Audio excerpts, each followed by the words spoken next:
يا اخي المصريين دلوقتي عليهم شويه حاجات غريبه والله، مثلا تكونوا عاملين عزومه اللي في البيت لقرايبكم وكده، ومعظم قرايبكم بنات من سنك وكده، فيجي بقى ايه قريبك الجلس بقى اللي هو ايه انت مش عارف هو قريبك من انهي ناحيه، بس هو بيجي في كل عزومه فيها اكل، فاول ما يشوفك بقى ادي يا عزت ياد كبرت اهو اتولت ياد، انت كنت لسه بتعمل عليا من يومين.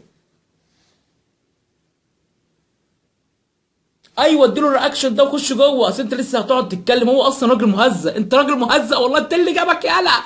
او ايه بقى صاحبتك بقى اللي فاكره ايه كل الولاد بيحبوها بقى، اللي هي تيجي ايه من الطرحه كده تشيلك القصه وتنزلها على تحت وتحط مكياج كتير كتير كتير، فايه بقى تيجي تقول لك عارفه يا ميار، عارفه يا بنت، يا بنت الواد عزت عمال يكلمني امبارح ويبعت لي رسائل بيقول لي اللي هو بيحبني، الواد عزت اصلا هيهاجر بره البلد ومتجوز واحده اجنبيه والله، اللي هو عايزه تقول لها ايه ما تبس يا معفنه، ما تبس يا بنت، يا بنت ده انت بنت سيد الجعر يا بنتي تفخيم عليا في إيه يا بنت انت يا بنت الله. او ايه بقى لما تيجي تسلم على واحد اللي هو ايه ازيك عامل ايه، فاول ما يشوفك بقى ياخدك بالحضن كده ويبوسك،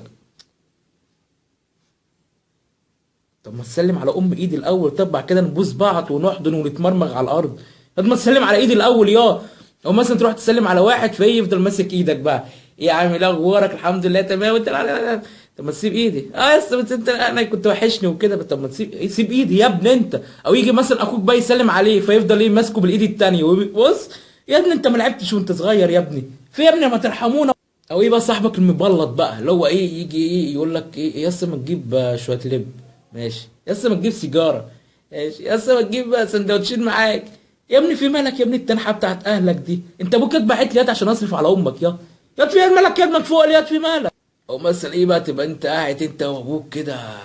في البيت لوحديكم وامك مسافره مثلا، فتكون انت قاعد بقى ايه على في اوضتك كده وقاعد في لحظات تجلي، فسرحان بقى في السقف وفي شويه عمق كده، فيجي ابوك بقى ايه في ودنك ويقول لك ايه قوم يا عزت قوم اعمل لي كوبايه شاي. ايه يا حاج، ايه يا حاج اللي انت بتعمله ده يا حاج،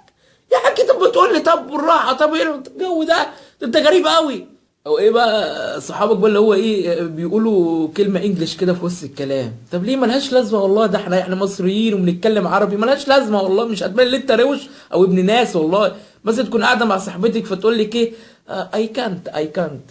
فيجي بقى ايه صاحبك اللي جالس بقى الراكب السمك اللي هو يقول لها ايه اي كانت ولا لسه ما اكلتش والله العظيم انتوا عايزين بلاعه وتتحطوا فيها كلكم ونقفل عليكم والله العظيم يعني صدقوني